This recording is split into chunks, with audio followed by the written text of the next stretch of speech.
10 films qui ont façonné la culture, qui ont eu un impact sur les prochaines représentations cinématographiques. Fasten de Thomas Winterberg, surtout parce qu'il est le premier film du mouvement Dong 95. Il a inspiré une nouvelle approche du cinéma européen. Persona de Bergman, est-ce que j'ai vraiment besoin d'expliquer pourquoi il est dans ce top? C'est du pur cinéma psychologique. Monty Python Sacré Graal, du pur humour absurde et qui est vraiment drôle comparé à Camelot. Bref, de la comédie loufoque comme on aime, les Monty Python sont sacrément drôles. On parlait des films qui ont façonné la culture sans parler des 7 samouraïs qui ne cessent d'influencer le cinéma jusqu'à maintenant. L'un des meilleurs films japonais, l'un des meilleurs films de samouraï, l'un des meilleurs films d'action.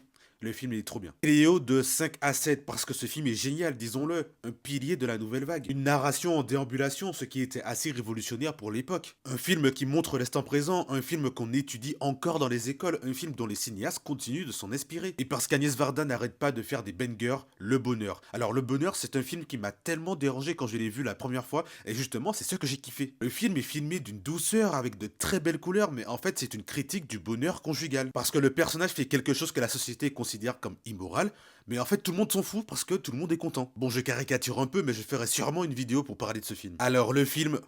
Ah non, dégage-toi. Ah oui, ça c'est mieux. Les parapluies de Cherbourg parce que les demoiselles de Rochefort c'est nul. Évidemment, j'abuse, mais c'est à des années-lumière du parfait Les parapluies de Cherbourg. Jacques Demy, il était au paroxysme de son talent là quand même. Franchement, un des plus grands films musicaux. Old Boy forcément, mais je pense que je n'ai pas besoin de dire pourquoi. Psychose, je n'ai pas besoin d'expliquer non plus. Et pour finir, je pense que je pourrais même mettre Matrix, je pense, parce que c'est quand même l'un des films les plus imités de son époque. Tout le monde connaît la pilule bleue et la pilule rouge. Je pourrais même rajouter Avatar aussi, vu comment ça a transformé la 3D et la motion capture. Alors on pense ce qu'on veut du film, hein, mais on ne peut pas nier que le film actuellement a une importance sur la culture aujourd'hui là.